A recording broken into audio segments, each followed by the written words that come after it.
Sintonizza i canali radio e troverai anche Radio Libertà, canale 252. la tua radio.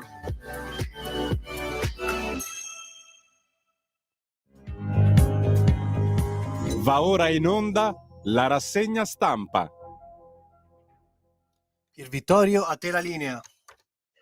Ciao Lorenzo, ben risentito, ben ritrovato, grazie mille. Buongiorno a voi ascoltatrici e ascoltatori, ben ritrovati qui sulle magiche onde di Radio Libertà. E allora oggi sabato 23 novembre, dunque rassegna stampa in cui ci dobbiamo concentrare non poco sulle notizie che vengono dal mondo, con l'attacco alla base italiana UNIFIL in Libano, attacco che è stato condotto da Hezbollah.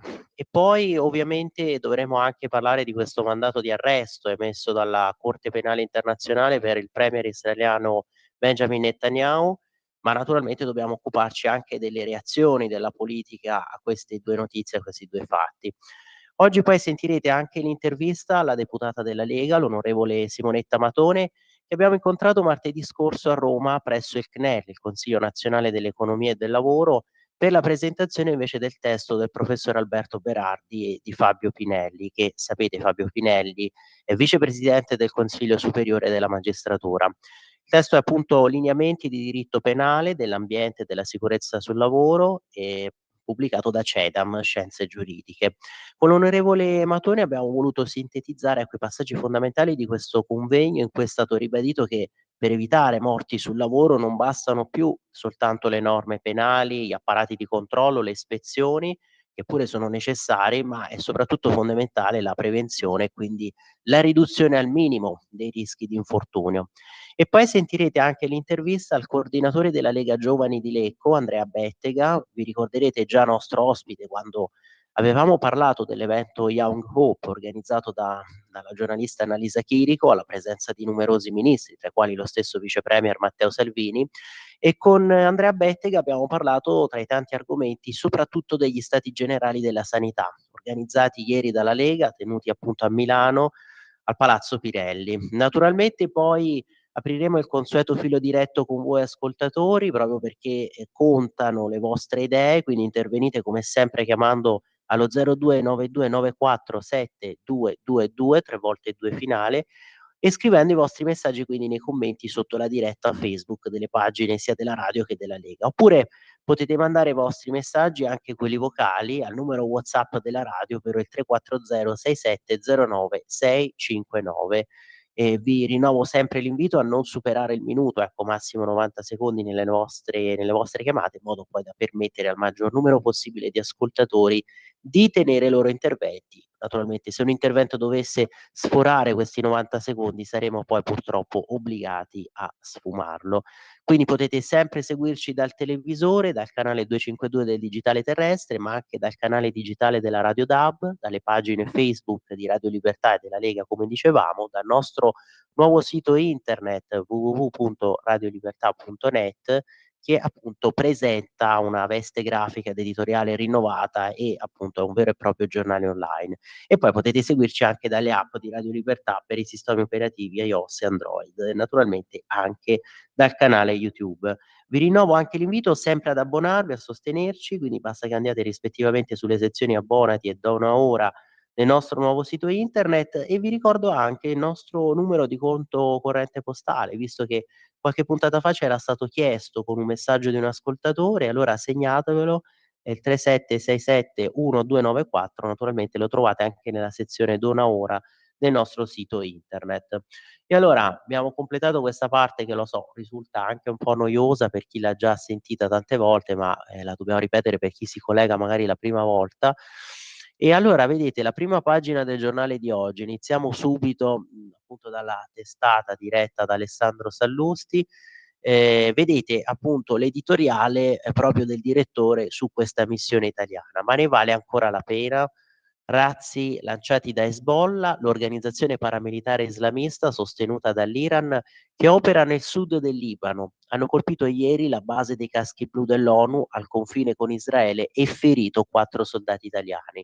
È certamente qualcosa di grave, da indignarsi, ha commentato la premier Giorgia Meloni. Ma diciamo come sta la situazione. Se si mandano soldati, sia pure come forza di interposizione, su un fronte caldo e attivo, va messo in conto che qualcuno si possa far del male. Da quelle parti c'è in corso una guerra e in guerra neppure gli uomini della Croce Rossa e neppure i civili, come tragicamente è noto, possono dirsi al sicuro. Figuriamoci dei militari. Che si sia trattato di un errore o di un atto deliberato in violazione dei trattati internazionali che tutelano la neutralità dei caschi blu, a quei ragazzi comunque è rivolta tutta la nostra solidarietà e il nostro affetto, ma sono pur sempre soldati, cioè uomini che hanno scelto un mestiere che prevede la possibilità di essere coinvolti in combattimenti. Dal governo ci si aspetta una reazione ferma e decisioni ponderate, spero. Al momento non ce n'è traccia, qui osserva quasi polemicamente, no, Alessandro Sallusti. Poi torneremo sul tema perché per esempio anche Repubblica oggi, no, sottolinea tantissimo, ma sembra quasi che le reazioni siano state 3 del governo a questo attacco, le varie posizioni su quello che si debba fare, anche e soprattutto le reazioni alla decisione della Corte Penale Internazionale. Se si vuole stare nel club delle democrazie che si caricano sulle spalle l'onere di mantenere, per quanto possibile, sotto controllo i conflitti che scoppiano nel mondo, occorre essere pronti ad affrontare anche le conseguenze più sgradevoli, altrimenti meglio stare a casa. Pensare che la ricerca della pace non abbia alcun prezzo è solo una bella utopia, come pensare che nel campo del civile garantire la sicurezza ai cittadini possa essere a rischio zero per gli uomini delle forze dell'ordine che sono chiamate a garantirla. La valutazione se mantenere o no il nostro impegno in una missione così importante, così impegnativa di questo genere, non può essere emotiva, ma deve essere politica e deve riflettere sulla sua utilità. Dubito infatti che l'ONU possa esercitare una decisiva azione pacificatrice in nessuno degli oltre 50 conflitti in corso nel mondo. Le rigide regole di ingaggio dei soldati inviati sul campo sotto la sua effigie sono tali da farne, ben che vada, degli spettatori. Insomma, una conclusione veramente amara qui di Sallusti. Alessandro Sallusti. Nell'ipotesi peggiore, come sta avvenendo nel Libano del Sud, dei bersagli senza diritto di replica. Un bel gioco che probabilmente non vale la candela. E perciò appunto questo invito del direttore di Alessandro Sallusti, un invito che è adombrato nella domanda iniziale. Ne vale ancora la pena dunque tenere questa missione?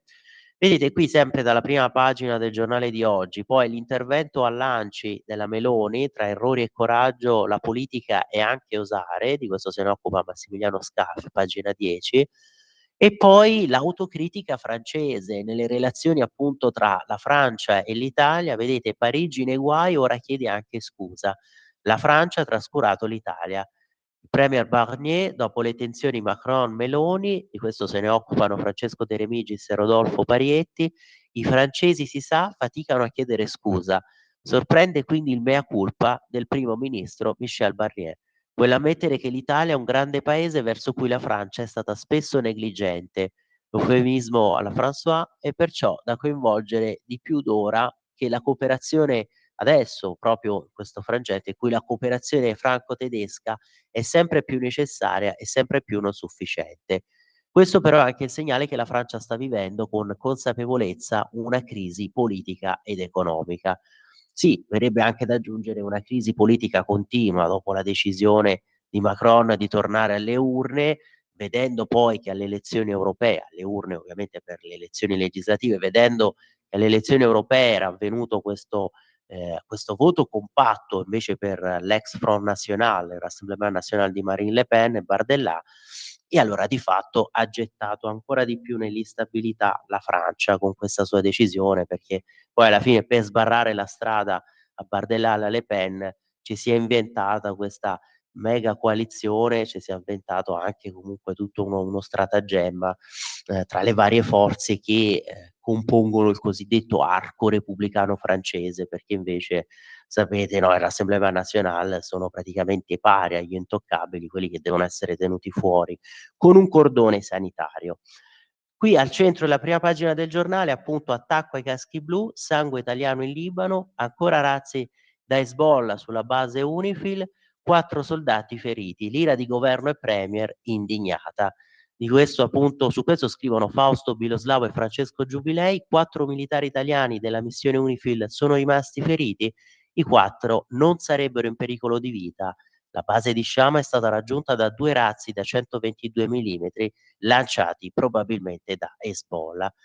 E poi l'altro tema divisivo, caldo, che dicevamo, no, viene dal mondo, che ha scatenato diverse reazioni, ha fatto emergere delle posizioni abbastanza sfumate, anche un po' all'interno dello stesso governo. Poi sentiremo anche l'intervista a Tajani su Repubblica, lui spiega che in realtà la posizione è unica ed è quella della premier e del ministro degli esteri. E allora vedete, Netanyahu mondo diviso, ecco chi sta con Israele.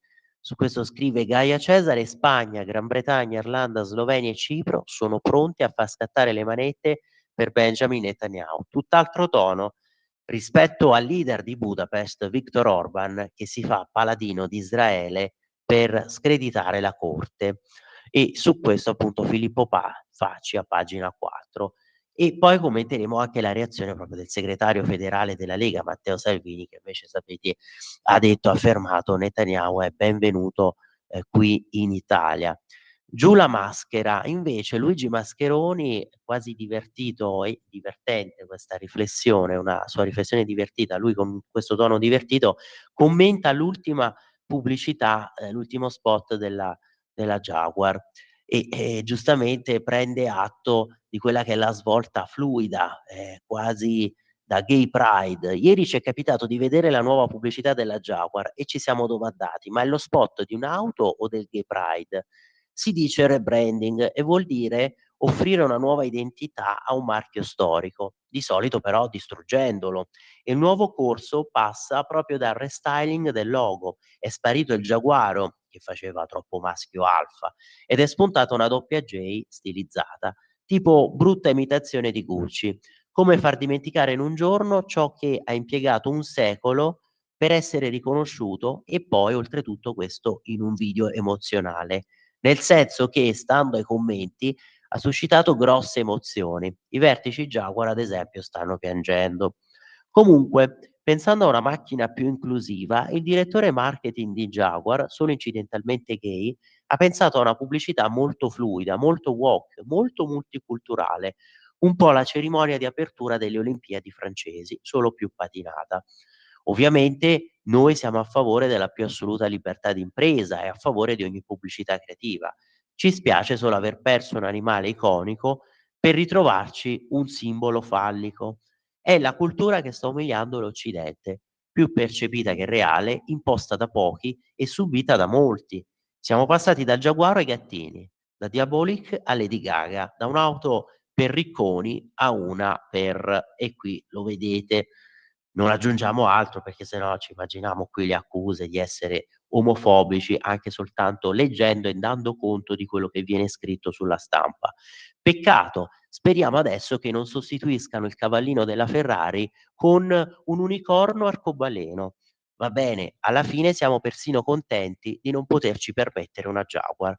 E effettivamente viene anche da pensare questo, cioè che questa ondata woke che adesso sembrava finita negli Stati Uniti, sta arrivando quasi con un bis in Europa e abbastanza in ritardo, visto che insomma il popolo americano contro questa ondata woke si è espresso in maniera chiara, plateale, proprio con la rielezione di Trump.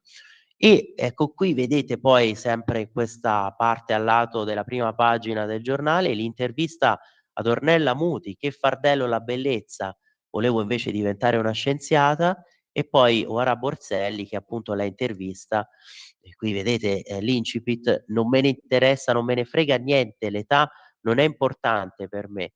Mi risponde così Ornella Muti quando mi azzardo a dirle che fra qualche mese compirà 70 anni. "Cosa rappresenta per te l'età?" chiede ora Borselli a Ornella Muti. "Per noi donne uno spettro, per gli uomini no, ma io non le do nessun valore. L'età è un numero, non ti definisce come persona".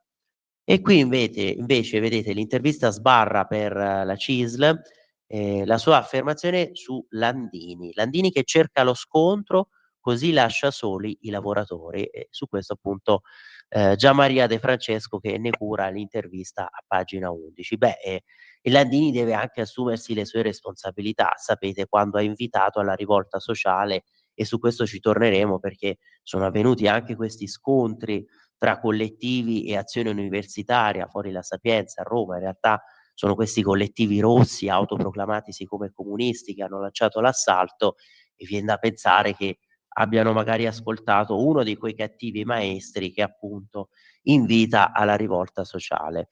E allora, andando avanti qui all'interno del giornale, purtroppo vedete dobbiamo correre, allora prima parte dedicata ovviamente a questa guerra in Medio Oriente con la zona ONU che è stata colpita, e qui le immagini di questa postazione, l'allerta, no, la base UNP-23 di Shama, che ospita il contingente italiano e il comando del settore ovest di UNIFIL.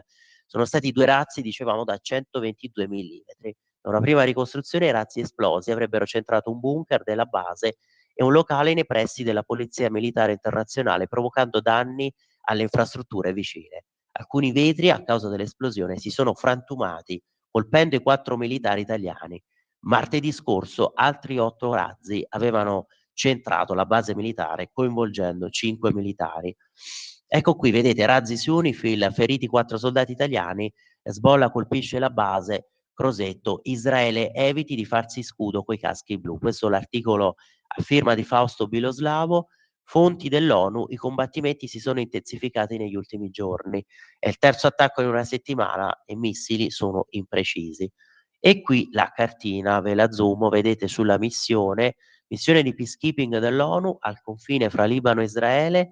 La risoluzione è questa, la 425, adottata il 19 marzo del 78, a seguito dell'invasione del Libano da parte di Israele. E dal 1° novembre 2006 l'Italia partecipa attivamente alla missione.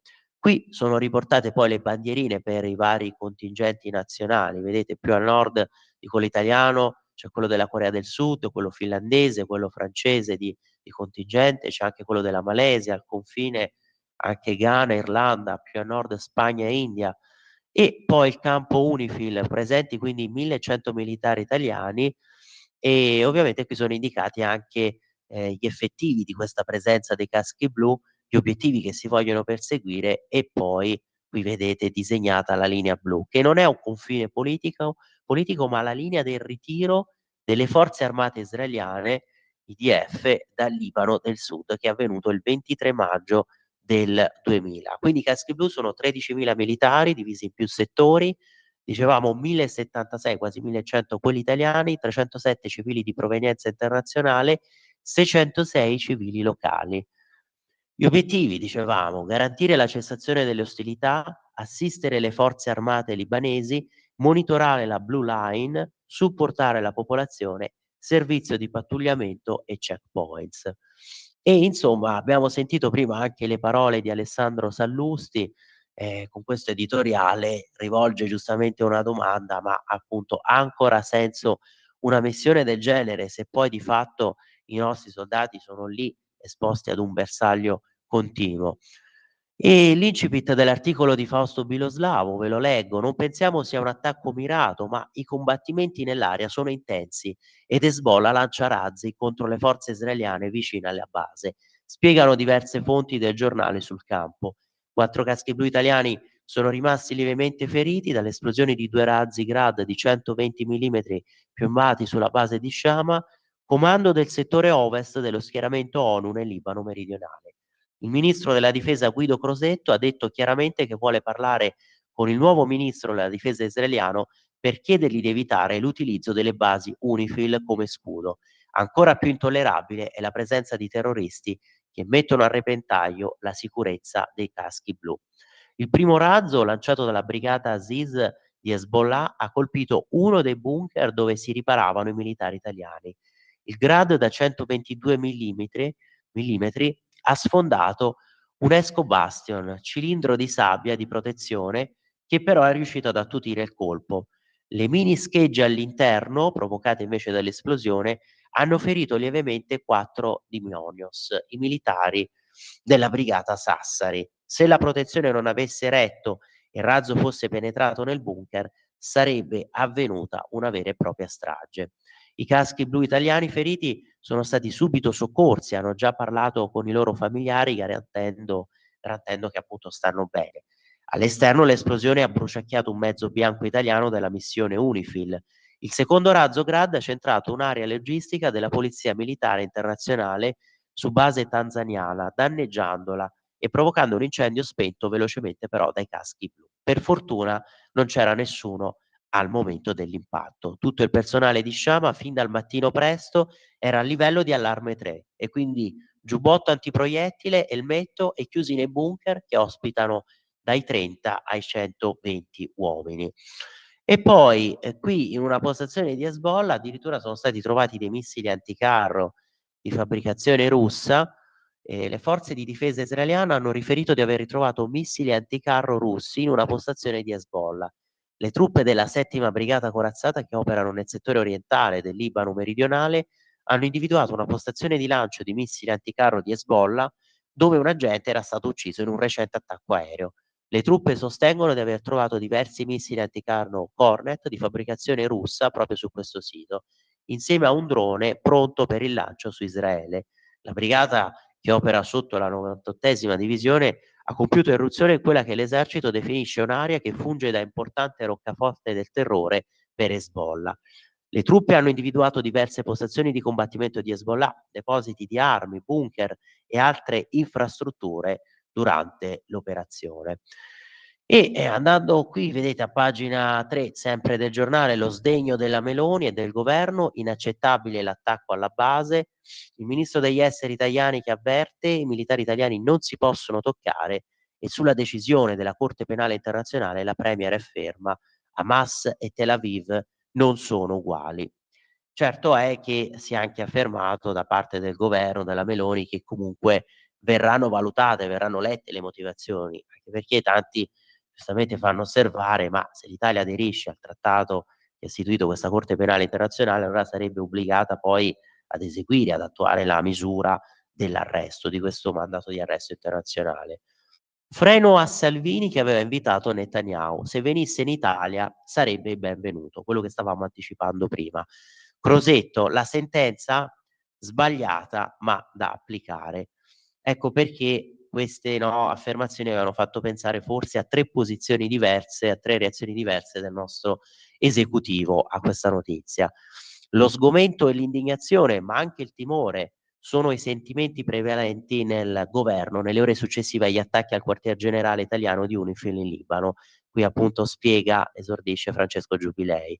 Tra i primi a intervenire è stata la premier Giorgia Meloni, che in una nota scrive: apprendo con profonda indignazione e preoccupazione la notizia dei nuovi attacchi subiti dal quartier generale italiano di UNIFIL nel sud del Libano, che hanno causato anche il ferimento di alcuni nostri militari impegnati in missione di pace.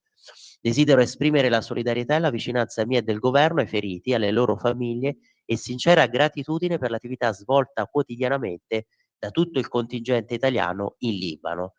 La Meloni ha poi aggiunto: ribadisco ancora una volta che tali attacchi sono inaccettabili e rinnovo il mio appello affinché le parti sul terreno garantiscano in ogni momento la sicurezza dei soldati di UNIFIL e collaborino per individuare in tempi brevi i responsabili. Una dura condanna è arrivata anche dal ministro degli esteri Antonio Tajani, che ha spiegato: è inaccettabile quello che sta accadendo, come abbiamo detto a Israele di prestare la massima attenzione, così lo diciamo con altrettanta fermezza ad Hezbollah. I militari italiani non si possono toccare. Il ministro della difesa Guido Crosetto si è rivolto anche a Israele affermando: cercherò di parlare con il nuovo ministro della difesa israeliano, cosa che è stata impossibile dal suo insediamento ad oggi, per chiedergli di evitare l'utilizzo delle basi UNIFIL come scudo.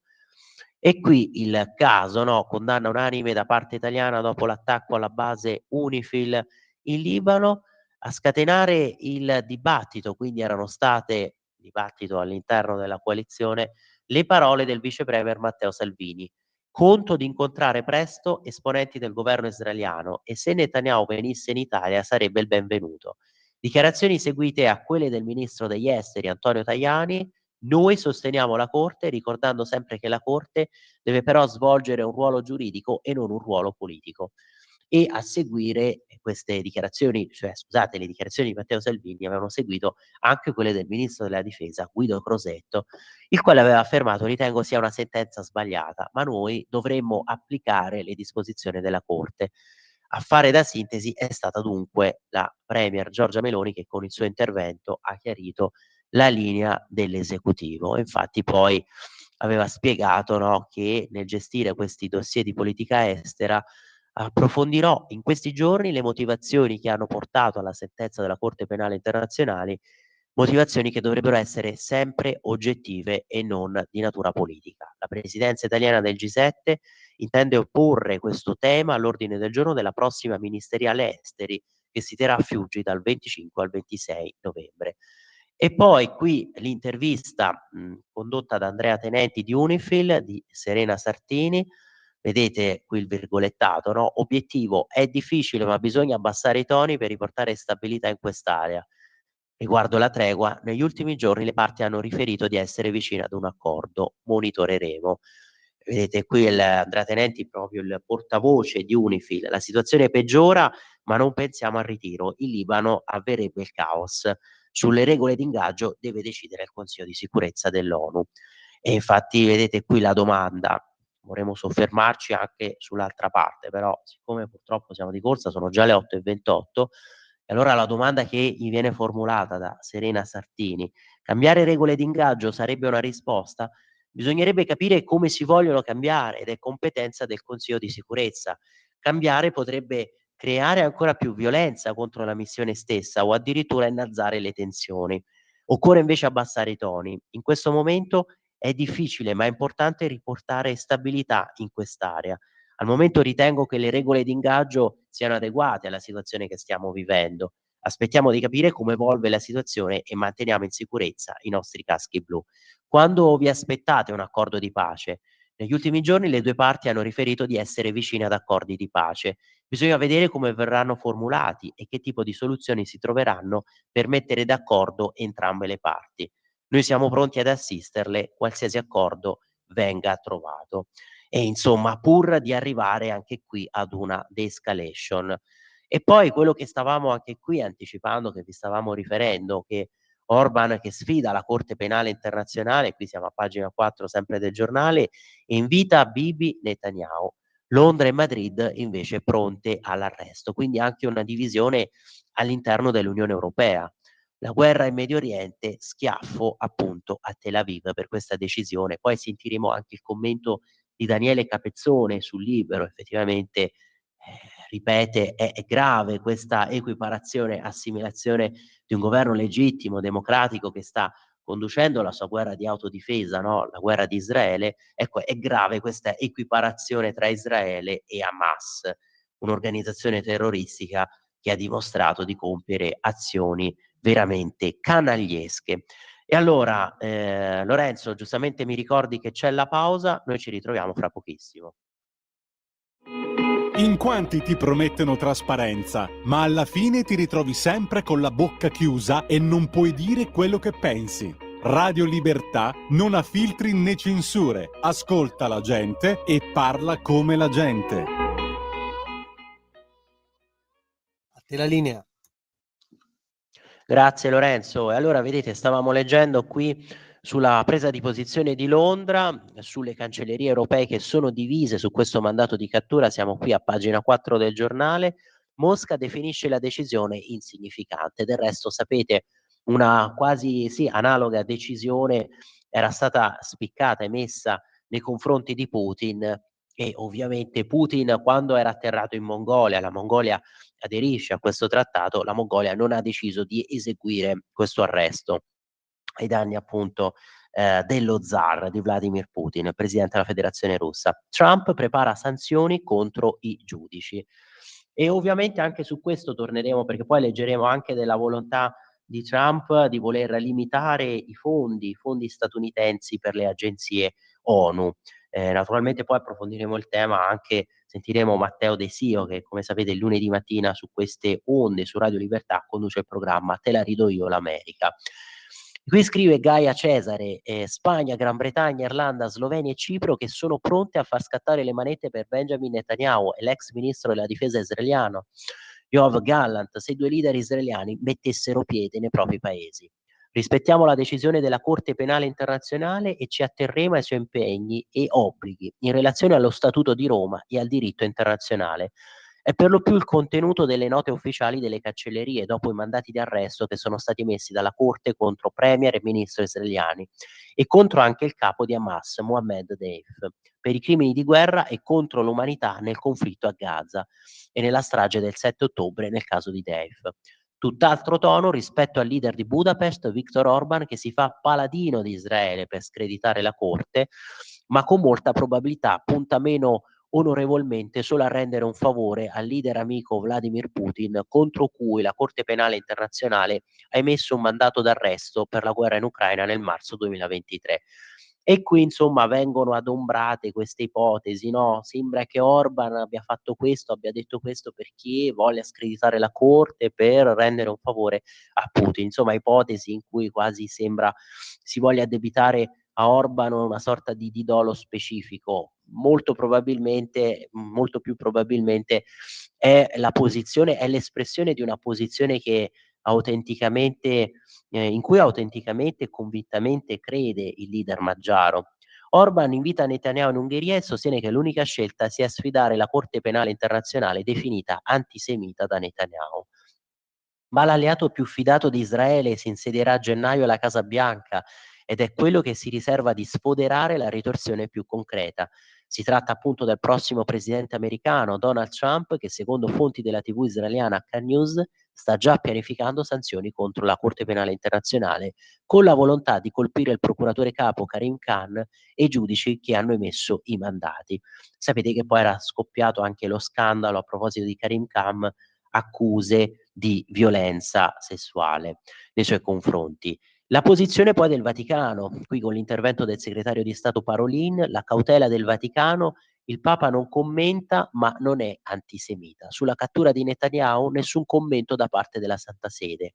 Abbiamo preso nota, ecco, di quanto è avvenuto, a noi quello che preoccupa e quello che interessa è che al più presto si ponga fine alla guerra che è in corso. Il segretario di Stato della Santa Sede, Cardinal Pietro Parolin, ha parlato a margine di un evento all'Università LUMSA di Roma proprio di questo mandato d'arresto emesso dalla Corte Penale Internazionale per il presidente israeliano Benjamin Netanyahu, o meglio, ha preferito non parlarne. La decisione potrebbe essere legata alle ultime tensioni con il pontefice. Qualche giorno fa, infatti, ha compiuto il giro del mondo la notizia che riportava la richiesta di Papa Francesco di aprire un'indagine per determinare se gli attacchi di Israele a Gaza rappresentino o no un genocidio. Un dubbio emerso da alcuni estratti di un nuovo libro pubblicato in vista dell'anno giubilare del pontefice. L'uscita di Bergoglio non è stata affatto gradita da Israele, che ha ribadito di appunto avere il diritto di autodifendersi, di difendersi. Ma ora che la Corte Penale Internazionale è tornata ad attaccare vertici politici israeliani, addirittura poi subendo questa accusa di antisemitismo dal primo ministro Benjamin Netanyahu e dalle altre istituzioni del paese, la questione dell'odio contro gli ebrei e Israele torna anche nelle parole del ministro degli esteri del Vaticano. Sull'antisemitismo la posizione della Santa Sede è chiara, non c'è bisogno di sviluppare altre considerazioni. L'abbiamo sempre condannato, continueremo a condannarlo e cercheremo di creare le condizioni per quello che ci riguarda perché ci possa essere una seria lotta contro questo fenomeno. E poi l'analisi qui di Filippo Facci, ecco perché la decisione della Corte dell'Aia resterà inapplicata. Sono i singoli governi che decidono se applicare la sentenza o meno e non sono previste sanzioni. Fa discutere questa richiesta della CPI, la Corte Penale Internazionale, contro il premier israeliano Netanyahu. Non arresteranno Netanyahu e Gallant, in fondo è l'unica cosa che conta, o perlomeno quello che conta di più. Non li arresteranno perché questo anzitutto avverrebbe se per esempio entrassero negli Stati Uniti e Russia e Cina, non proprio tre staterelli che non riconoscono la Corte Penale Internazionale, oltre ovviamente a Israele. Quando la Corte fu istituita nel 2001 con lo Statuto di Roma, loro non firmarono. Quindi domanda, i due rischierebbero l'arresto se entrassero in un paese, e sono 124 nel mondo, che accetta quindi un paese che accetti questa giurisdizione della Corte? La risposta è no.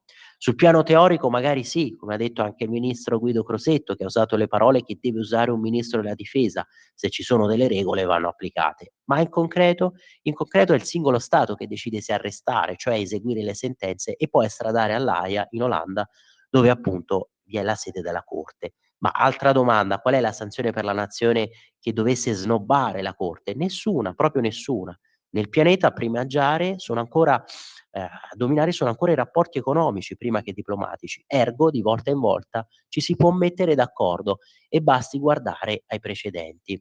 Quello che stavamo, no, prima riferendo, che poi non sono precedenti, sono in realtà attualissimi. La Corte dell'Aia il 17 marzo 2023 ha chiesto l'arresto di Vladimir Putin e Maria Belova, quest'ultima commissario russo per i diritti dei bambini, e non è successo assolutamente nulla.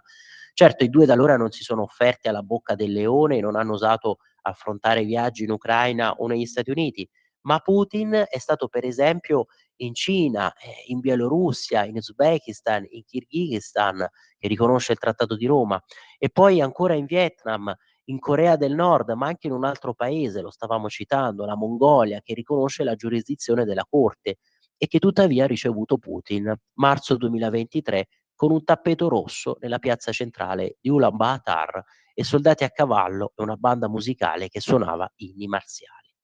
E allora vedete, quindi è una situazione complicata, e ad acuire poi le tensioni anche questi lanci di super missili da parte di Putin, rischio escalation per la guerra in Europa. Vedete, qui siamo invece a pagina 5, Putin super missili in serie, il messaggio è chiaro, il leader ordina la produzione degli Oreshnik e minaccia l'Occidente, la NATO invece chiede un vertice d'urgenza. Timori in Europa, ma sostegno a Kiev, la Cina che invece invita alla moderazione.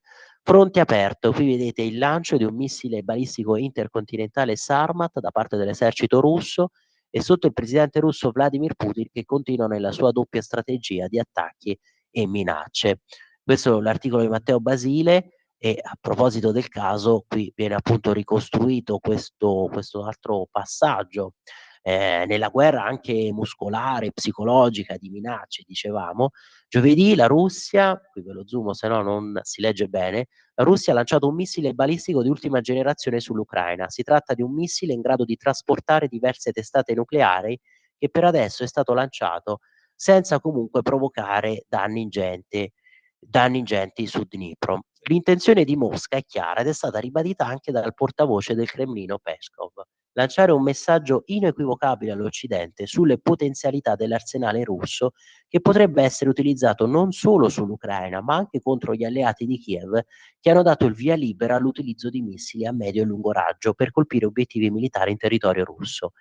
Punto 3, la NATO non resta a guardare e dopo che i leader europei e mondiali hanno espresso preoccupazione per una potenziale nuova escalation, hanno convocato una riunione di emergenza per martedì per discutere della situazione.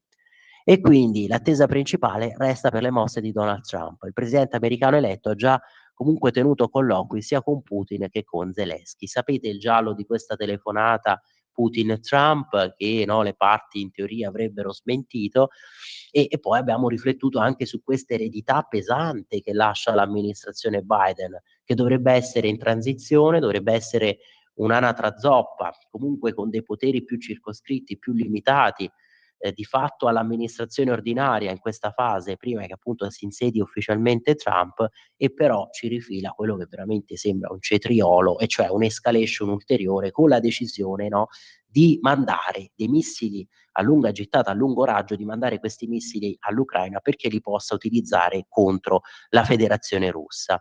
L'analisi qui, vedete, invece di Roberto Fabbri: lo zar spalle al muro, ora incute più paura. Ma cedere al ricatto sarebbe un autogol. Alzare il livello della minaccia è l'ultima arma di Putin, assecondarlo una debolezza, come con Hitler nel 1938.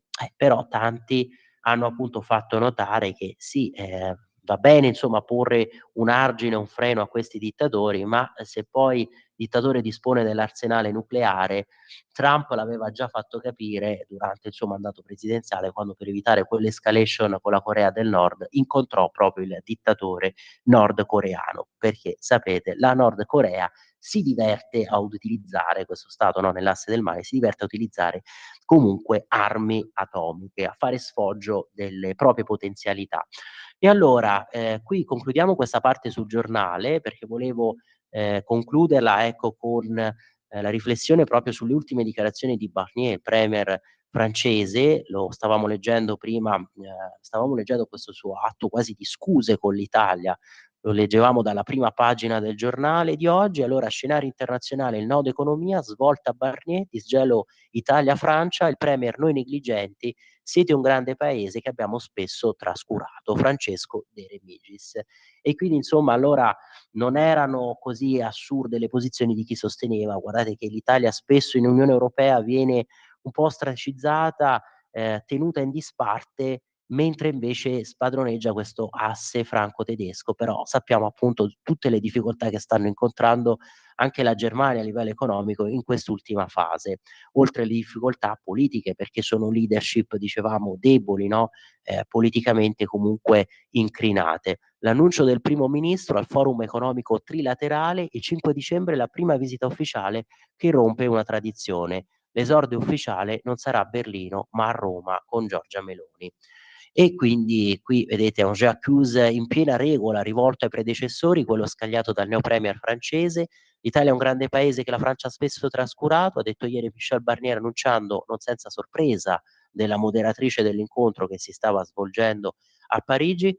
La mia prima visita di Stato sarà in Italia e non a Berlino come da tradizione. Lo ripete 2 volte Barnier, lo sottolinea assumendosi l'impegno a cambiare impostazione a un rapporto bilaterale che negli anni è stato sì di collaborazione istituzionale con Roma, ma spesso segnato pure da attacchi strumentali e da un certo snobismo dell'Eliseo nel coinvolgimento del bel paese nelle politiche continentali, appunto europee. Non è un segreto che il motore franco-tedesco si sia ingolfato da tempo, ma finora le tensioni tra Roma e Parigi, frutto di incomprensioni o dichiarazioni critiche, tese ad affrontare le difficoltà interne di un Macron assediato alle urne dall'ascesa lepenista e infine costretto ad affidare il governatore a un neogollista fortemente conservatore come appunto il 73enne Barnier. Ecco, tutte queste tensioni e tutte queste dinamiche avevano di fatto impedito di creare una reale convergenza politica. Nonostante il trattato del Quirinale firmato il 26 novembre del 2021, il rapporto di amicizia è stato finora garantito dal dialogo Quirinale-Eliseo tra Mattarella e Macron, con i rispettivi esecutivi invece a fare quasi da spettatori, se non addirittura no, quasi da attori pugili in uno stesso ring. Infatti qui è scritto ai ferri corti. Ecco allora l'iniziativa del neopremier neogollista, un corteggiamento per cambiare paradigma, cooperazione politica e intesa personale tra capi di governo dopo 7 anni in cui a Parigi c'è stato più un collaboratore del Presidente della Repubblica come premier che non un governante autonomo nelle scelte. Svolta per assicurarsi che Giorgia Meloni partecipi a una sorta di ménage à trois politico europeista, con Palazzo Chigi interlocutore privilegiato rispetto a Berlino, dove invece incombono elezioni. E insomma è una svolta che ci si aspettava e ripetiamo poi si è arrivata a questa situazione dopo la decisione no, sciagurata per sé da un certo punto di vista, ha evitato diciamo il male peggiore per lui, per Macron, di una Francia che venisse totalmente consegnata alla Le Pen e a Bardella.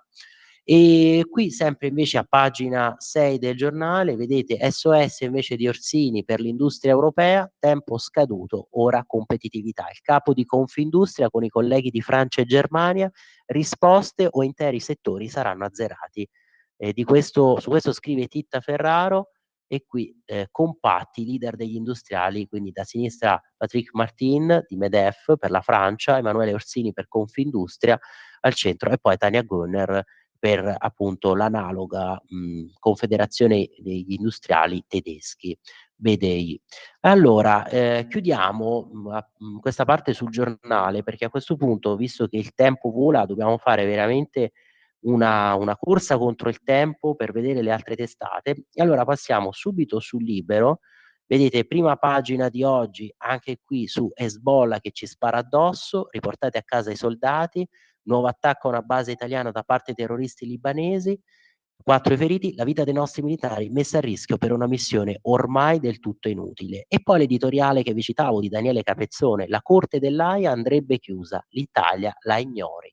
Non c'è solo una ragione di ripulsa emotiva, di ribellione istintiva rispetto all'inaccettabile inversione morale, in virtù della quale si vorrebbe presentare il primo ministro israeliano, cioè il capo del paese aggredito il 7 ottobre dell'anno scorso, come un criminale internazionale, come un ricercato globale da arrestare ovunque possibile.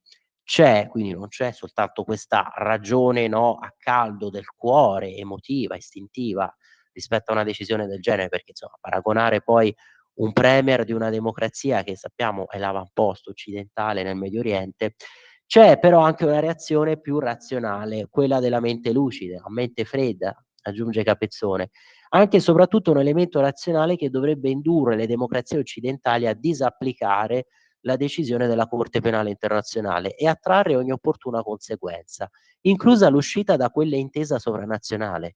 Quando il 20 maggio scorso il procuratore capo della Corte avanzò la richiesta di arresto per il premier israeliano Netanyahu e per il suo ministro della difesa Gallant, appaiati e parificati ai capi di Hamas e resi perfino interscambiabili rispetto ad essi, il Wall Street Journal parlò correttamente di epitaffio rispetto alla credibilità della giustizia internazionale. E poi qui le conseguenze, per esempio, di tutta questa situazione con le mosse dello zar. Israele viene condannato, il vero vincitore è Vladimir Putin.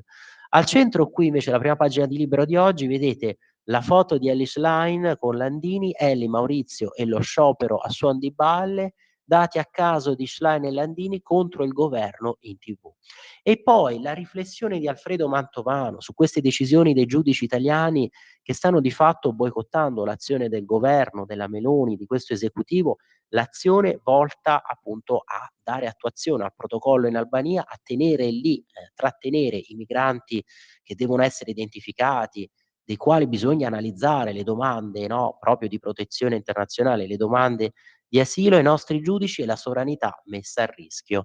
Vorrei porre una serie di problemi che attengono al rapporto fra principio di legalità e principio democratico, al tempo del costituzionalismo multilivello. Multilivello perché sono tanti, no, gli ordinamenti che vengono in rilievo, quello italiano, quello sovranazionale europeo, comunitario. Partiamo da un dato che immagino condiviso. L'adesione degli stati nazionali, qui prosegue Mantovano, l'adesione di questi stati alle organizzazioni sovranazionali ha permesso l'ingresso nel concetto di legalità di molti nuovi parametri normativi. Il principio di legalità, inteso nella sua accezione fondamentale della soggezione dei pubblici poteri alle regole del diritto, presenta almeno due componenti. E qui andiamo a pagina 13, poi leggiamo anche la riflessione del nostro direttore Giovanni Sallusti, direttore di Radio Libertà. Vedete qui: lotta ai patriarchi o ai maschi, è scattata la caccia all'uomo bianco, una caccia che evidentemente è partita prima dagli States, no? Con questa moda nefasta della cultura woke, e adesso stiamo continuando a vedere l'onda lunga, questo reflusso continuo. Ma allora finiamo di leggere questa riflessione, almeno ecco, isoliamo le porzioni più significative di questa riflessione di Mantovano sulla legalità, che di fatto viene violata da un giudice che non vuole essere soggetto alla legge, ma che pretende invece di interpretarla sempre a proprio piacimento, di ritenere quella che secondo lui sia l'interpretazione non solo letterale, ma soprattutto conforme a Costituzione, conforme ai principi sovraordinati dell'ordinamento. Allora andiamo a pagina 13, ve lo zoomo da qui, poi vediamo anche le altre testate, come vi dicevo. Ecco qua, i giudici italiani e la sovranità a rischio. Questo è l'intervento di Mantovano. E qui ovviamente Libero che riferisce: pubblichiamo ampi stralci dell'intervento sul principio di legalità nell'età del costituzionalismo multilivello, intervento che è stato pronunciato dal sottosegretario della Presidenza del Consiglio Alfredo Mantovano ieri al convegno organizzato dalla Corte dei Conti a Firenze. E allora, quali sono questi elementi, no, del principio di legalità, questi elementi che devono essere valutati per la questione oggetto che stiamo trattando? Uno guarda al versante dell'effetto della legalità, cioè la certezza del diritto e la prevedibilità della regola, e già qui sorgono problemi. L'altro invece guarda al versante della fonte della legalità, quindi uno sull'effetto e uno sulla fonte, da chi viene. I pubblici poteri sono vincolati dalla regola in quanto questa regola è espressione del depositario della sovranità, ossia come in Italia recita testualmente l'articolo primo, il primo articolo della Costituzione, il popolo sovrano. È altrettanto comune la constatazione, nell'epoca del costituzionalismo multilivello, che il secondo versante del principio di legalità sia spesso svilito. Lo svilimento del rapporto fra regola e sovranità popolare ha dei costi e nemmeno così lievi. Genera incomprensione fra i vari attori della scena giuridica. Pensiamo ai conflitti fra Corte di Giustizia dell'Unione Europea e corti costituzionali di alcuni Stati dell'Unione. Un cittadino può chiedersi che senso abbia votare per scegliere i propri rappresentanti al Parlamento se poi le leggi del Parlamento sono disapplicate da qualche giudice di merito. Questa è la riflessione, cioè noi siamo chiamati al voto, siamo chiamati a scegliere quelli che sono i nostri rappresentanti, quelli che poi eserciteranno il potere legislativo, scriveranno le norme, le modificheranno, e a queste norme dovrebbero essere soggetti i giudici, i magistrati, applicarli insomma nella maniera più letterale possibile, e invece ecco che viene svilito questo principio di separazione dei poteri, ecco che il giudice non è più solo bocca della legge, per ricordare l'espressione di Montesquieu. E allora che senso abbia, no, se tutto ciò, queste norme del Parlamento, queste norme che sono votate dai rappresentanti che noi dobbiamo eleggere, noi popolo sovrano scegliamo, che senso ha se poi questa disapplicazione delle norme votate dai nostri rappresentanti viene percepita come ideologicamente connotata, perché ampiamente infatti annunciata in interventi pubblici, che sono svolti talora in contesti politicamente marcati, e perché il riferimento a livello superiore spesso non è neanche una norma del diritto sovranazionale, bensì l'estrapolazione di di brani di decisioni che sono emesse da corti sovranazionali. Ogni riferimento a vicende dei giorni nostri è voluta. Il disorientamento del cittadino è accentuato dalla circostanza che la disapplicazione avviene per settori di materie. E infatti abbiamo visto che, per esempio, per l'immigrazione, taluni giudici di merito pretendono di valutare quali paesi siano sicuri e quali no, e prescindendo dall'esito dell'assai complesso procedimento amministrativo previsto dall'ordinamento. Non conosco però giudici che abbiano sollevato analoghe riserve per procedimenti amministrativi dalle cui conclusioni dipendono non già provvedimenti di rimpatri, bensì la condanna a più anni di reclusione. Penso per esempio all'iter di aggiornamento delle tabelle degli stupefacenti di cui è vietata la detenzione e la cessione. E qui ci sarebbe molto da aggiungere, dovremmo anche finire di leggere questo articolo, questo intervento di Mantovano, il tempo ovviamente sta per rivolare, per scadere, e qui basta notare come ha rilevato lui, cioè rendiamoci conto che su certe materie che sono così politicamente sensibili come quelle dell'immigrazione, no? Che comunque connotano una parte politica piuttosto che l'altra, loro si sono permessi di intervenire su altre materie che comunque vengono normate anche all'esito di valutazioni di procedimenti amministrativi, per esempio la materia droga, per capire se una sostanza sia stupefacente, ovviamente vengono approntate delle tabelle ministeriali, c'è alla base un procedimento amministrativo per valutare quanto quella sostanza possa essere dannosa per la salute, però lì per esempio allora perché non si interviene da parte del giudice su quella materia a dire ah no, la valutazione compiuta a livello amministrativo, a livello di istruttoria amministrativa non ci piace, è sbagliata, va cambiata. Ecco, qualcosa non torna. Ma andiamo un attimo indietro, andiamo a pagina 9 per la riflessione invece del nostro direttore di Radio Libertà Giovanni Sallusti. Vedete, per i giornali di sinistra il patriarcato è solo dei maschi occidentali. Caccia all'uomo bianco. Un editoriale sulla Stampa spiega che l'immigrazione non c'entra nulla con i femminicidi, ma come mostrano i numeri e diversi casi di cronaca, ci sono culture che non concepiscono la parità dei sessi. Qui a sinistra, ve la zoom, la panchina rossa contro i femminicidi nel Giardino degli Aranci a Palazzo Madama a Roma, inaugurata giovedì dal Presidente del Senato Ignazio La Russa. Qui sopra uno stralcio invece dell'articolo della vice direttrice Annalisa Uzzocrea, uscito sulla Stampa ieri dal titolo La manipolazione sovranista, in cui si nega il ruolo dell'immigrazione illegale nei casi di violenza di genere.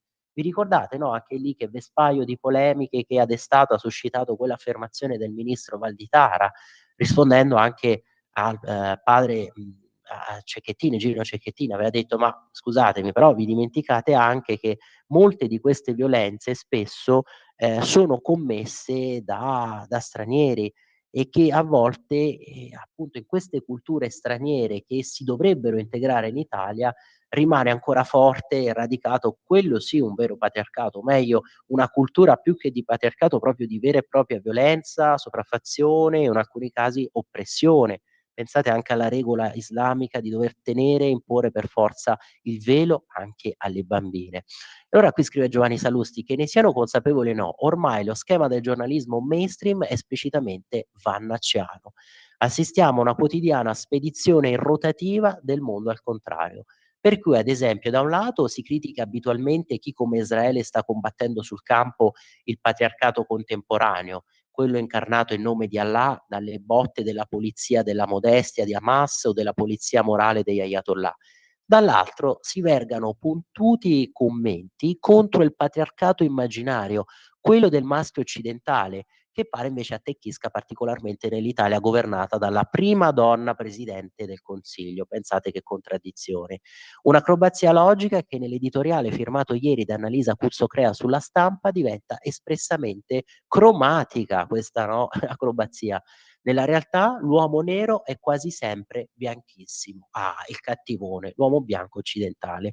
L'allusione alla pigmentazione della pelle, si sa, è sempre indice di rigurgiti reazionari e tendenzialmente razzisti, tranne in un caso, quello che il filosofo francese Pascal Bruckner definisce un colpevole quasi perfetto, appunto l'uomo bianco occidentale.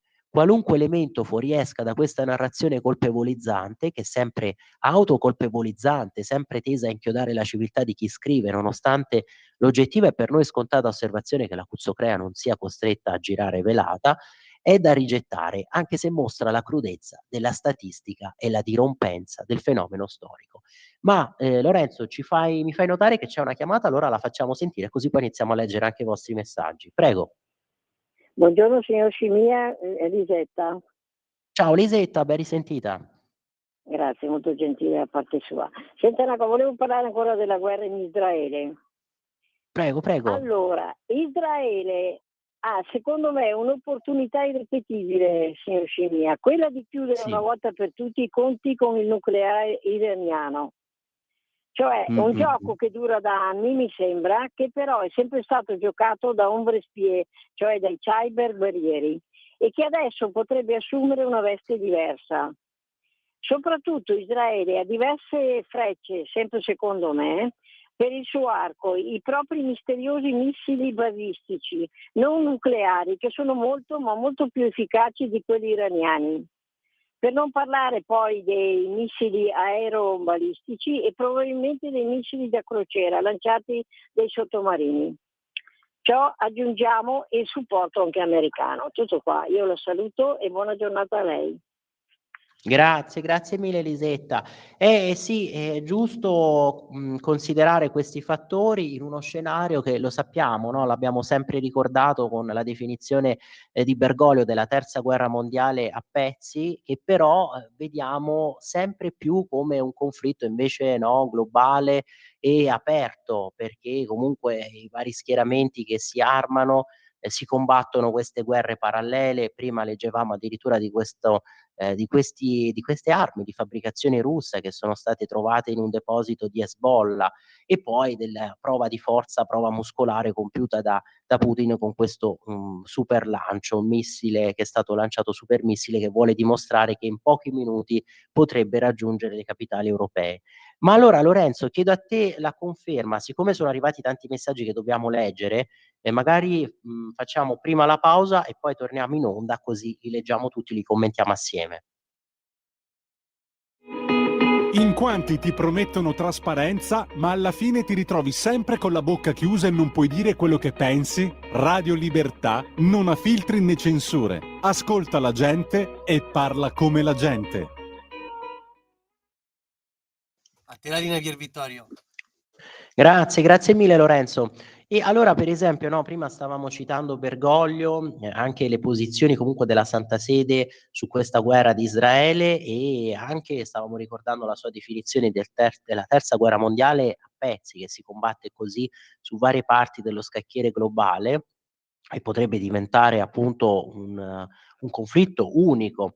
Bergoglio usa vocaboli pesanti a vanvera o volutamente, poiché ne spara di grosse il dubbio diventa certezza. Questo ce l'ha mandato, vediamo se no, non c'è la firma, però evidentemente è riferito a quella sua presa di posizione, no? In cui chiedeva di analizzare, secondo esperti, questo messaggio è riferito a quella presa di posizione di Bergoglio in cui chiedeva di analizzare se la ritorsione, la risposta israeliana all'attacco barbaro dello scorso 7 ottobre, lo 7 ottobre 2023 condotto da Hamas, ecco, se questa risposta sia o no classificabile come genocidio. Un altro messaggio sul tema, per esempio, ci viene scritto: trattare l'unica democrazia del Medio Oriente come Hamas è veramente criminale. Ecco, questo ovviamente ribadisce quello che stavamo già dicendo e anche leggendo per esempio dall'editoriale di Capezzone. Silvio da Torino che ci scrive: l'ONU quando va bene non serve a niente, esattamente come l'OMS, la BCE, l'Unione Europea. Ecco, a proposito poi dell'OMS, parleremo di quello che ha detto sul tema Matteo Salvini proprio negli Stati Generali della Sanità Lega di ieri a Milano, perché ovviamente oltre a ricordare lo stanziamento veramente con cifre colossali da parte di questo governo in materia di sanità, e giustamente ha fatto notare, guardate che arrivare così a 136 miliardi di finanziamenti non l'ha mai compiuto nessun governo nella storia repubblicana, ma poi Matteo Salvini ha anche riflettuto sulla necessità di alcuni organismi come l'OMS, no? Perché la questione è proprio questo: ha senso foraggiare così tanto degli enti che sono sovranazionali, che pretendono poi di imporci delle decisioni estremamente limitanti, vincolanti, e che poi spesso abbiamo visto anche un po' esitanti? Quante incertezze all'inizio nella gestione della pandemia. Ecco, la domanda proprio di Matteo Salvini è: perché gli italiani devono pagare carrozzoni come l'OMS? Qui per esempio lo riporta l'Huffington Post: il ministro durante gli stati generali della sanità organizzati dalla Lega a Milano. Bisogna vedere chi finanzia certi organismi e quali sono le conseguenze delle scelte finanziate proprio da questi organismi. E poi altri messaggi, per esempio ci scrive Mario, qui invece su sempre un po' la questione di Netanyahu, del mandato d'arresto, ma più un focus sullo spazio che viene offerto alla Lega. E effettivamente qui Mario, mi sembra che tu abbia assolutamente ragione e io sono d'accordo con te. Sto leggendo, sì, buongiorno, noto che pur essendo al governo non è che venga offerto molto spazio alla Lega sui canali TV nazionali, per non parlare di quelli Fininvest. Ieri sera ho sentito il TG5 delle 20 e non una parola sulla solidarietà espressa da Salvini a Netanyahu. Non penso faccia piacere neanche a lui vedere bombardamenti israeliani su Gaza e Libano con stragi di civili, ma non si può negare che anche vivere in perenne coprifuoco in Israele sia molto bello. Possibile non si possa trovare una soluzione.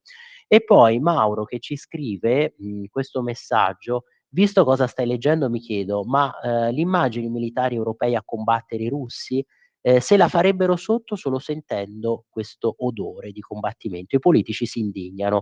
Mauro, qui credo che tu ti riferisca effettivamente a quello che stavamo dicendo prima della minaccia, no, russa per l'Unione Europea, e anche di quel documento segreto che è stato svelato in Germania, secondo cui la Germania si starebbe preparando ad una guerra diretta proprio con la Federazione Russa, e quindi la Germania diventerebbe una sorta di hub continentale europeo da cui far transitare tutte le forze NATO. Poi non so se sempre te Mauro, un altro Mauro che si è firmato, ci ha scritto, e questa io la leggo, però caspita mi dovrei veramente autocensurare perché immagino adesso le reazioni imbufalite di tanti che ci ascoltano a sinistra. A proposito di area di sinistra, adesso apriamo anche Repubblica per vedere i pezzi che vi citavo prima. Buongiorno, la Jaguar dimostra come molti di noi sperano in un missile ipersonico sulle capitali europee. Maratana Putin. Mauro, ma questi, ripeto, sono messaggi che non dovrei nemmeno leggere perché ovviamente creati con lo scopo di scandalizzare, credo. Crosetto, e invece, ecco, su Crosetto ci arriva quest'altro messaggio: i nostri soldati all'estero non servono alla pace, soldati feriti, denaro sprecato, dopo aver protetto gli Hezbollah, che li ringrazia, addirittura tentando di ucciderli. Riportateli a casa a difendere gli italiani attaccati quotidianamente dagli invasori barbarici. Crosetto, guerrafondaio in pectore. Beh, insomma, però Crosetto guerrafondaio, Crosetto che invece abbiamo visto da ministro della difesa ha espresso pure questa posizione un po' ambigua e forse è molto criticabile e discutibile sulla necessità di rispettare queste regole, anche quelle regole che prevederebbero di appunto eseguire un mandato di arresto nei confronti del premier israeliano. Dicevo però andiamo su Repubblica e poi facciamo sentire l'intervista che abbiamo registrato, le interviste che abbiamo registrato all'onorevole Matone, ma su tutt'altro tema, quella sugli infortuni sul lavoro, questa settimana che dobbiamo commentare purtroppo anche la tragedia che è successa a Ercolano con lo scoppio di quell'esplosivo in una fabbrica abusiva, appunto ad Ercolano, 3 vite che sono state spezzate e pensate, come giustamente poi ha ricordato anche il presidente del CNEL Brunetta martedì scorso in questa conferenza che si è tenuta appunto al CNEL a Roma, una notizia che riguarda l'esplosione di una polvere nera per un ennesimo caso di lavoro in nero in una impresa in nero. E quindi anche qui, come dire, una valutazione cromatica, no? Prima stavamo leggendo questa frasiologia, questa espressione della valutazione cromatica, una tragedia appunto che si qualifica con questo aggettivo nero. Ma dicevo, torniamo sulla Repubblica, cioè andiamo sulla Repubblica di oggi e poi ovviamente chiudiamo questa parte di rassegna stampa perché vedete qui, prima pagina, Libano, attacco agli italiani, ma c'è l'intervista proprio a Tajani, la politica estera è una cosa seria e poi qui questo virgolettato bisognerà capire se effettivamente l'abbia detto Tajani, non la decide Salvini. O se sono dei virgolettati, no, messi lì, ricostruiti proprio per creare, come al solito, scompiglio, seminare zizzania. Sta di fatto però che comunque Tajani ha rivendicato la sua linea e quella del governo, ha detto c'è solo una linea, quella del premier e quella del ministro appunto degli esteri, e chi è segretario politico dovrebbe ed è anche ministro, ha affermato dovrebbe affrontare, trattare soltanto i temi che riguardano il proprio dicastero. Ve lo faccio vedere, ecco, qui velocemente e ve la inquadro. Andiamo un attimo, ecco, a pagina 4 qui della Repubblica di oggi. Vedete, Tajani, sugli esteri decidiamo io e Meloni, i mandati di arresto non portano la pace.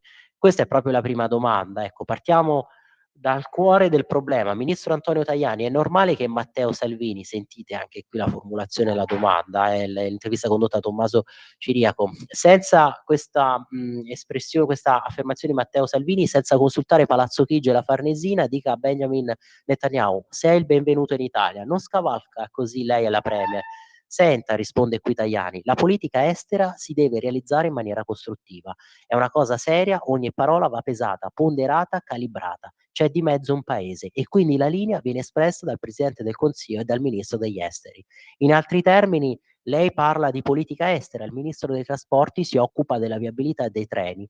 Più o meno è così, risponde Tajani. Poi naturalmente un leader di partito parla di quello che vuole, sono posizioni politiche legittime che ciascuno può esprimere, ma restano opinioni politiche di leader di partito che però non diventano automaticamente la linea dell'esecutivo. Io tendo ad evitare di rispondere a nome del governo su questioni legate alle competenze degli altri ministri. Ecco qui, vedete, le parole di Salvini, opinioni di un leader di partito, su dossier non miei, evito di parlare in nome per conto del governo.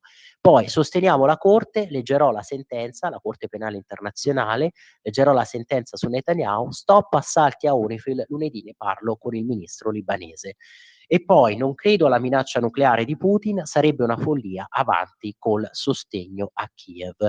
E poi vedete anche le domande su quello che si spera sia magari il finale di questa guerra tra Ucraina e Russia, se appunto Trump riuscirà poi ad attuare questa sua promessa di pace in 24 ore, chissà. L'Italia continuerà ad armare Kiev, viene chiesto a Tajani, c'è un decreto in scadenza, va rinnovato per l'intero 2025. Certo, assolutamente, continueremo a sostenere l'Ucraina.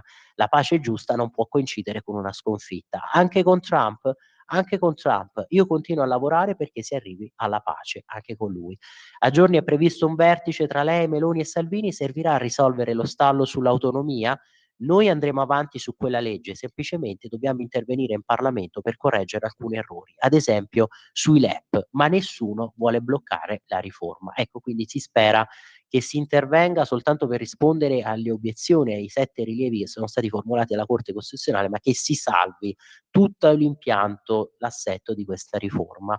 Vi chiudo questa parte di rassegna stampa su Repubblica perché vedete c'è anche il pezzo di Angela Merkel, pensate, quella che è stata forse la cancelliera più potente, no, nella storia della Repubblica Federale Tedesca. E allora il 27 aprile 2006 si tenne un forum con i rappresentanti dell'economia tedesca e russa. Putin mi invitò a raggiungere l'aeroporto in auto con lui. E qui prosegue, vi faccio vedere ecco almeno alcuni estratti a pagina 11, andiamo. Ovviamente racconta quelli che sono stati gli incontri, quelli che sono stati gli sviluppi. Qui si riferisce anche poi di alcune altre dichiarazioni, sono riportate da Tonia Mastrobuoni, alcune dichiarazioni della Merkel sul ruolo di Musk. La Merkel che si dice preoccupata, il capo del Cremlino invece che ha tratti da dittatore. Perché sarebbe preoccupante il ruolo di Musk secondo la Merkel? Perché qui lei spiega appunto, a proposito del quello che è lo strapotere, no, per i satelliti in orbita di Musk, appunto nella chiacchierata con lo Spiegel, la Merkel aggiunge un paio di considerazioni brillanti su Elon Musk, il tech Rasputin di Trump. Se una persona come lui è il proprietario del 60% di tutti i satelliti in orbita nello spazio, allora questo deve essere una grande preoccupazione per la politica che deve determinare il bilanciamento sociale tra i potenti e i cittadini ordinari. E da talento puro, quale si è dimostrata in un quarto di secolo di politica attiva, la Merkel avverte che nelle grandi crisi la politica dovrebbe rimanere sempre l'ultima istanza e non le big tech o altri gruppi che rappresentano interessi privati. Qui invece nell'intervista vera e propria vedete le frasi che vi stavamo dicendo su Putin. Putin trovava la situazione divertente, pensai solo non perdere la calma, concentrati sui fotografi e passerà. Perché? Perché qua si ricorda di quando appunto in visita in questo colloquio con Putin c'era questo Labrador nero di Putin e la Merkel di fatto sostiene Putin sapeva della mia paura per i cani, però lui per impressionarmi, per potermi incutere terrore, fece ovviamente no, camminare, passeggiare questo Labrador davanti a me e io cercai di non perdere la calma quando Vladimir cercò di intimorirmi appunto con il suo Labrador. E poi racconta anche di quella che era lo sfogo della, appunto di Putin dopo la guerra in Iraq lanciata da George W. Bush e anche del progetto di scudo spaziale che Putin ritenne che fosse rivolto ai danni della Russia. E infatti qui racconta la Merkel per diversi minuti Putin si scagliò contro la guerra in Iraq nel 2003 e contro il sistema di difesa antimissile progettato proprio dagli Stati Uniti, comprese le installazioni che erano state previste in Polonia e Repubblica Ceca. Per dimostrare l'assurdità dello scudo spaziale calcolava rabbiosamente la gittata dei missili iraniani. Ecco, questo per tornare anche al discorso che ci aveva proprio anticipato la nostra ascoltatrice Lisetta no? Su quelli che sono i rischi con questi missili a disposizione delle superpotenze o di potenze regionali come l'Iran che comunque sta sviluppando un suo programma nucleare e sappiamo che Trump probabilmente cercherà veramente di compiere quanto in suo potere per fermarlo, per arrestarlo. Ma allora Lorenzo tu giustamente mi hai ricordato, facciamo sentire le interviste se no non abbiamo più tempo, quindi io direi prima di sentire l'onorevole Simonetta Matone. Morti, queste tragedie, quindi per realizzare vera prevenzione non basta soltanto il processo penale, non basta soltanto un apparato sanzionatorio. Allora, l'apparato sanzionatorio serve a punire condotte gravissime che portano alla lesione o alla morte del lavoratore. In realtà tutto il convegno è estremamente interessante perché è improntato su una necessità del prima, e cioè creare un assetto normativo che non sia terroristico, ma che al tempo stesso faccia capire all'imprenditore che investire sulla sicurezza è un investimento a lungo termine, perché comunque le disgrazie sul luogo di lavoro hanno comunque un costo, che non è soltanto un costo sociale, ma anche un costo economico. Quindi conviene anche ai datori di lavoro lavorare su questo fronte. Sono emerse tutta una serie di proposte estremamente interessanti, quali per esempio estendere ai cantieri privati la normativa propria dei cantieri pubblici. Sono tutta una serie di ipotesi sulle quali si può ragionare e comunque i lavori sono ancora in corso.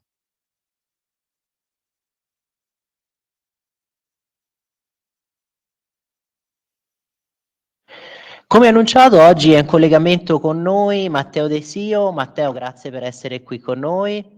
Grazie a tutti voi. E Andrea Bettega, coordinatore della Lega Giovani di Lecco. Grazie Andrea per essere di nuovo qui con noi. Grazie per Vittorio, grazie Matteo e ciao a tutti. Ricordiamo appunto Andrea che ti avevamo già intervistato a proposito dell'evento Young Hope organizzato proprio dalla giornalista Annalisa Chirico, che si era tenuto questo evento qui a Roma ai primi di ottobre alla presenza di tanti ministri, tra cui il vice premier Matteo Salvini. E allora Andrea, Matteo, entriamo subito in medias res come si dice, mi rivolgo prima a te Andrea, ecco tu hai potuto partecipare oggi a questi stati generali della sanità della Lega, si sono tenuti a Milano a Palazzo Pirelli, ricordiamo è intervenuto per la conclusione proprio il vice premier, nonché segretario federale della Lega Matteo Salvini, ha ricordato che quest'anno sarà il record storico della Repubblica Italiana per gli investimenti in sanità e salute, ossia ben 136 miliardi di euro. E allora ti domando subito cosa è emerso dal dibattito, quali sono le priorità per il nostro sistema sanitario? Parto col dire che l'evento di questa mattina, l'evento di oggi è stato un evento molto importante, non solo per la Lombardia ma anche per l'Italia, perché si è parlato di sanità a livello trasversale, ci sono stati diversi ospiti politici e tecnici che si occupano di sanità. Diciamo che l'apertura dei lavori c'è stata con Emanuele Monti, che è il nostro consigliere regionale della Lombardia della Lega, che è responsabile del Dipartimento Sanità. Successivamente ci sono stati gli interventi dei nostri politici, quindi il padrone di casa Attilio Fontana, presidente di Regione Lombardia, gli altri nostri presidenti di regione, quindi Federica, Zaia, fino ad arrivare ai nostri ministri. C'era Giorgetti, Alessandra Locatelli, è intervenuto Calderoli e poi i nostri capigruppo alla Camera e al Senato, quindi Molinari e Massimiliano Romeo. Al termine di questi interventi politici poi ci sono stati una serie di approfondimenti, prima sulla sanità, diciamo, legata alla sanità del futuro, alla sanità del domani, dove si è parlato di sanità digitale, si è parlato di transizione demografica, fino ad arrivare poi alle tavole rotonde che ci sono state in chiusura prima dell'intervento di Matteo Salvini. Quindi tavole rotonde dove si è parlato di prospettive regionali, quindi c'era Guido Bertolaso, assessore al welfare di Regione Lombardia, e poi anche di prospettive nazionali con il nostro esponente Maria Cristina Cantù, assieme ad altri politici e tecnici che hanno partecipato a queste tavole rotonde. Finito questo, è intervenuto Matteo Salvini verso le 13:30, dove ha fatto un discorso, diciamo, generale sulla sanità e come si sta muovendo il governo, e poi dando anche spazio a diverse chicche politiche di attualità, parlando un po' in generale di quello che sta facendo il governo a livello nazionale e a livello regionale. Finiti questi interventi, dalle 14:30 sono stati organizzati dei tavoli di lavoro, dove ce n'erano 4 e io ho preso parte al tavolo di sanità ospedaliera. Gli altri tavoli parlavano di medicina territoriale, di sanità digitale e di personale sanitario. Questi tavoli, ho partecipato in questo tavolo assieme a un militante storico della Lega che si è sempre interessato di sanità di Colico, e c'erano anche altri dirigenti importanti di diverse strutture ospedaliere che anche loro si occupano di politica, e sostanzialmente si è parlato un po' di liste d'attesa e di edilizia sanitaria. Quindi è stato un bel momento, durato circa 2 ore fino alle 16:30, e poi si sono chiusi i lavori con la promessa che poi ci saremmo risentiti, avrebbero mandato il verbale di questa importante riunione, e poi avremmo sviluppato col tempo, arrivando poi a delle proposte da fare ai nostri esponenti politici in regione e anche al governo. Quindi stamattina i nostri esponenti hanno fatto delle richieste che poi dopo con i tavoli di lavoro i nostri tecnici hanno lavorato per poter portare poi del materiale su cui lavorare nelle sedi politiche e istituzionali. Chiaro, chiarissimo. Matteo, vengo da te, ecco. Perfetto, noi volevamo poi porre l'accento su un'altra questione veramente importante su cui possiamo concordare che sia veramente, veramente anche interessante, ovvero l'istruzione dei giovani amministratori. Noi come radio abbiamo intervistato la scorsa settimana Fabrizio Santori, che è il consigliere leghista dell'Assemblea Capitolina di Roma, che sta tenendo una scuola di questo tipo proprio nella nostra amata capitale, ma voi a Lecco state proprio portando avanti un'iniziativa che si assomiglia, che si equivale. Sì, un'iniziativa che non è portata avanti soltanto dal movimento giovanile, ma anche portata avanti dalla segreteria provinciale. Praticamente il movimento giovanile e la segreteria provinciale, quindi nelle persone, quindi io assieme al nostro segretario provinciale Daniele Butti, abbiamo pensato di organizzare una scuola di formazione politica, rivolta a chi? Non solo ai giovani, ma anche meno giovani, ma non è rivolta soltanto a chi ha le prime armi, a chi ha le prime esperienze e a chi vuole avvicinarsi al mondo della politica. È rivolta sia a loro, ma è rivolta soprattutto anche a degli amministratori che dopo anni e anni di esperienza magari possono dare il loro contributo all'interno di questa scuola e poi magari possono sentire qualche chicca da poter portare avanti nelle loro attività. Il primo incontro c'è stato l'11 di novembre, che era un lunedì, a Lecco, e il tema su cui si è parlato erano gli enti locali e abbiamo deciso di strutturare la serata con 3 ospiti. Siamo partiti dal vicepresidente della provincia, Mattia Micheli, vicepresidente della provincia di Lecco, è intervenuto Marco Ghezzi, sindaco di Calolzio Corte, e Giovanni Bruno Bussola, che è il sindaco di Ballabio. Perché abbiamo scelto questi 3 esponenti? Allora, abbiamo scelto il sindaco di Ballabio perché Ballabio è un comune piccolo di 4.200 anime circa, comunque sotto i 5.000 abitanti, quindi un comune piccolo. Abbiamo chiamato il sindaco di un comune abbastanza grande per la nostra provincia, che è il sindaco di Calolzio Corte, che è un comune di circa 14.000 abitanti e quindi ci hanno spiegato con i loro interventi le differenze di amministrazione che c'è su un comune piccolo e su un comune medio-grande, e poi fino ad arrivare a quello che è il vicepresidente della provincia, che ci ha spiegato un po' come funziona il ruolo importante delle province e soprattutto come la provincia va poi a rapportarsi con i vari comuni e con i vari enti territoriali. È stata la prima serata, ci sono state circa 40 persone, quindi è stato un ottimo risultato. Sono stati tutti molto contenti, in primis anche i relatori, che tra l'altro era la prima volta che partecipavano a questo tipo di evento, a questo tipo di scuola di formazione, con la promessa che poi con l'anno nuovo avremmo poi organizzato altre serate. Abbiamo già in programma diverse serate su diverse tematiche, ad esempio sulla serata dove si parla di autonomia. Abbiamo già contattato il sottosegretario Piazza e Attilio Fontana per parlare di autonomia. Vogliamo parlare di temi sociali, quindi di disabilità, di pari opportunità, e siamo in contatto con l'assessore regionale alla disabilità Elena Lucchini, e poi vogliamo parlare anche di bilancio, quindi fare una serata con 2 nostri esponenti locali dove si parla poi di bilancio e come gestire un bilancio comunale, soprattutto come leggerlo e quali dati andare a leggere, perché su tantissime pagine, su tantissimi dati poi è importante andare a spulciare certi dati che sono fondamentali per poter poi dare delle informazioni utili a chi è in maggioranza, ma soprattutto a chi è in opposizione, perché poi dal bilancio comunale vai a capire un po' come si sta muovendo il comune e quali tipi di investimenti vuole fare. Con la promessa che poi, fatte questa serie di serate, poi ci sono tanti temi su cui parlare, ad esempio il PNRR e così. La scuola sarà poi itinerante, quindi ci sarà una serata La prima l'abbiamo fatta a Lecco, poi ci muoveremo su diversi territori, quindi Merate, Olginate, la Valsassina, Colico, quindi il lago, e quindi sarà un bel momento che poi porteremo avanti con l'anno nuovo.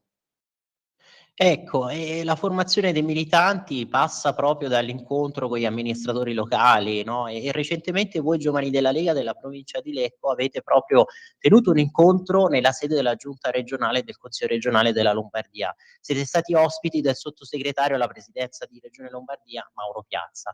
Come si è svolto l'incontro? Quali sono stati, ecco, i principali temi affrontati? Esatto, Pier Vittorio, ci siamo trovati giovedì 7 novembre a Milano, nelle due sedi della Regione Lombardia, perché la Regione Lombardia ha due sedi, Palazzo Lombardia e il Palazzo Pirelli, il famoso Pirellone.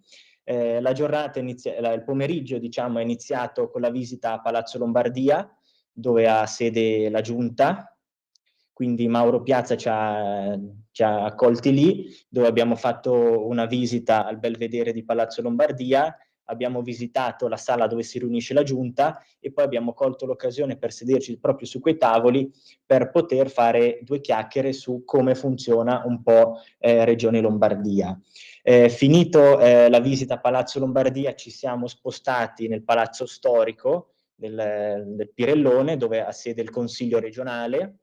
Inizialmente siamo andati al 31esimo piano, al Belvedere, abbiamo visitato diversi piani un po' più storici di questo palazzo, fino ad arrivare al piano terra, dove c'è l'aula dove si svolge il Consiglio regionale. Proprio lì, grazie ai funzionari di Regione Lombardia che sono stati molto, ma molto disponibili, hanno fatto un excursus anche storico, volendo, di tutto quello che è stato questo palazzo, da quando è stato costruito, fino ad arrivare a diverse chicche di tipo storico e culturali, di diversi eventi e diversi incontri che si sono succeduti negli anni all'interno di questi palazzi. Colgo l'occasione dunque di ringraziare il sottosegretario Mauro Piazza, che non era la prima volta che ci accoglieva lì, perché già 2 anni fa abbiamo fatto un incontro di questo tipo, ma solo nel Pirellone, perché ai tempi era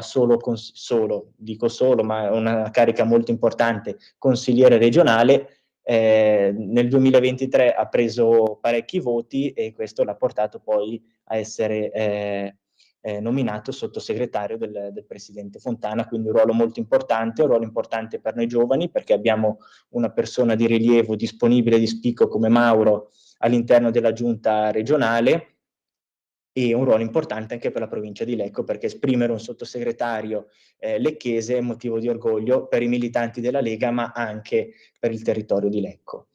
Colgo l'occasione anche di ringraziare i suoi collaboratori, quindi Carlo e Angela, che ci hanno accompagnati in questa bellissima visita. E allora veramente speriamo, Matteo, anche che poi questi incontri si possano replicare, ripetere nel tempo, possano essere un modello, perché giusto poi che ovviamente le giovani generazioni, no, di militanti, di amministratori si confrontano con chi già riveste degli incarichi e quindi può testimoniare tutti i giorni quello che è l'impegno, quello che serve per amministrare, per diventare degli amministratori sempre più capaci. Esatto, avere un filo diretto con i nostri esponenti, ma anche avere una rete di amministratori che parte dal sottosegretario, che arrivi fino ai consiglieri di minoranza, è fondamentale. Quindi coinvolgere sindaci, consiglieri, assessori è fondamentale per la crescita del nostro territorio, ma anche fondamentale per la crescita degli stessi amministratori, perché riescono poi a lavorare in squadra e a riuscire ad ottenere dei risultati migliori. E allora grazie ancora Andrea per essere stato qui con noi, complimenti sempre per tutto il tuo impegno sul territorio, per l'impegno Grazie. proprio come giovanile della Lega e speriamo ovviamente di riaverti presto come nostro ospite. Grazie per Vittorio e grazie Matteo. Vittorio, te la linea. Grazie mille, mi sentite, vero? Allora a questo punto chiudiamo, no, la nostra programmazione di questa stampa. Io vi ringrazio per i tanti messaggi che ci avete mandato E naturalmente adesso vi rinnovo l'invito anche a seguirci per l'editoriale del nostro direttore Giovanni Sallusti, che si terrà brevissimo. Volevo solo con voi commentare, ecco, questi ultimissimi messaggi che ho visto qui sotto la diretta Facebook, per esempio Mirella che ci ha scritto: ricordiamo che Matteo Salvini è anche vicepresidente del Consiglio. Credo che questa frase sia in riferimento, no, all'intervista di Tajani, quando Tajani appunto ha sostenuto: ma parlo io, quando si tratta di affrontare temi di politica estera parla la premier Meloni, e quindi è giusto che poi un segretario di partito politico si limiti soltanto a parlare, magari se appunto ricopre un ruolo di governo, un ruolo da ministro, si limiti a parlare soltanto dei temi che attengono al proprio ministero. Beh, insomma, non è proprio così, perché Matteo Salvini è comunque l'altro vice premier di questo esecutivo, e quindi forse gli si deve riconoscere una maggiore libertà, no, di pensiero e di espressione politica. E allora grazie ancora a voi per i tantissimi messaggi, i vostri interventi, e buona programmazione, buona continuazione